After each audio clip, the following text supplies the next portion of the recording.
Cause, cure, treatment, 3 words that Candace and her organization hope to find for MS through the proceeds from tournaments such as these.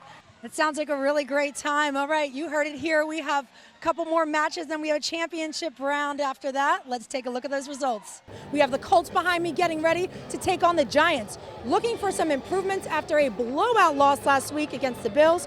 The Railers were able to hold the Cats to a 2-run lead early on, but after a pitching change in the bottom of the 6th, Lehigh Valley was able to pad its lead even more. With Temple Golf being a year-round sport, these guys spend a lot of time together, and they can tell you a little bit more about themselves than I can. We're here at UD Arena where the NCAA is celebrating its 75th anniversary, and this particular site has hosted over 100 games of March Madness. Edberg Olson Hall opened in 2000 as Temple University's first football-only facility. 12 years later, the complex that has become the team's home was ready for an upgrade. At the start of the season, the Phillies organization was optimistic about its 2013 prospects, but those good feelings have come and gone. The bullpen entered this Monday's series opener against the Padres with a 4.67 ERA, which is the worst mark in baseball and the worst in Charlie Manuel's 9 years as the Phillies manager. Stephanie is currently ranked #1 in the nation in 2 categories, toughest to strike out and most doubles per game. Halfway through the preseason schedule now, and next week, it's back home where the Colts will take on the Browns, and we expect the starters to play well into the second half in that one. For the Colts, here at MetLife Stadium, I'm Danielle Maslany.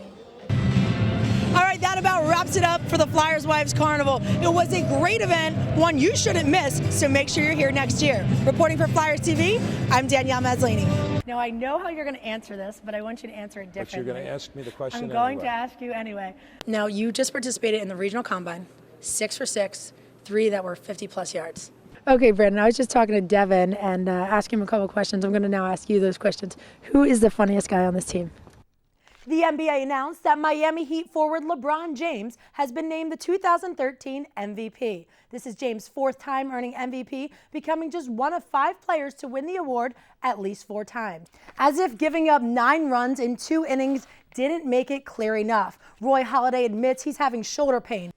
Head coach Fran Dunphy is entering his 7th season with Temple basketball, and it could be his most challenging. He took some time out of his busy schedule to sit down and talk with me about the upcoming season. Everything from a tough schedule to Twitter to high expectations. 15-minute quarters, normal game scoring, but the teams, both Temple football. Coach Matt Rule divided his guys into 2 teams, the Cherry and the White, for the annual spring game. Brandon is on the verge of rewriting Temple's history books. He's just 33 points shy of breaking Bernard Pierce for the most career points at Temple. All right, now after suffering both a right foot injury and then having a off-season knee surgery, how are you recovering and how have you prepared for your senior season? Most fans would love the opportunity to get a sneak peek inside the Flyers locker room. But for one guy, Derek Settlemeyer, he has what some may call the dream job. Meet Flyers head equipment manager Derek. In his 17th season with the organization and currently in his 7th with the Flyers, Derek's resume boasts time with the Phantoms, Florida Panthers, and includes co-head equipment manager of the 2010 Winter Olympics in Vancouver. I've kind of followed in my dad's footsteps. He was a trainer here for years, and this is a dream come true. It's actually what I wanted to do my whole life, and to work for this organization. It's the best in hockey, so yes, it's definitely a dream come true. So what does the job of head equipment manager for the Philadelphia Flyers entail? Well, usually we try to set up the day before the game, depending on where we practice. So when the guys come in and when we come in, everything's ready to roll. They don't have to worry about anything. They know everything they need here from a medical standpoint to the equipment standpoint. So we try to set up the day before, and then if guys need something, we're here and ready to go. I think it's important for everything to be neat and look really good. I think the guys appreciate it. It appears that Derek has a special bond with this Flyers team, and although he doesn't actually take the ice at game time, he does have a unique ritual.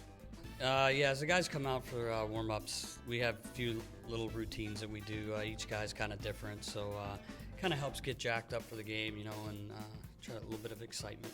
Here's an exclusive look from the locker room to the ice. One of my favorites is probably with Zach. He takes a swing at me. Oh, welcome back, Simmer.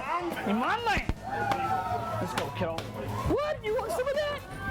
Oh. Let's go, G. Come on. Let's go, little guy. Oh, what do you got? There we go.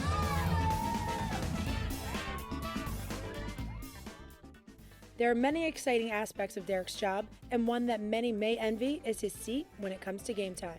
Probably the most favorite thing is being on the bench, watching a game, being part of a team. So that's probably the best.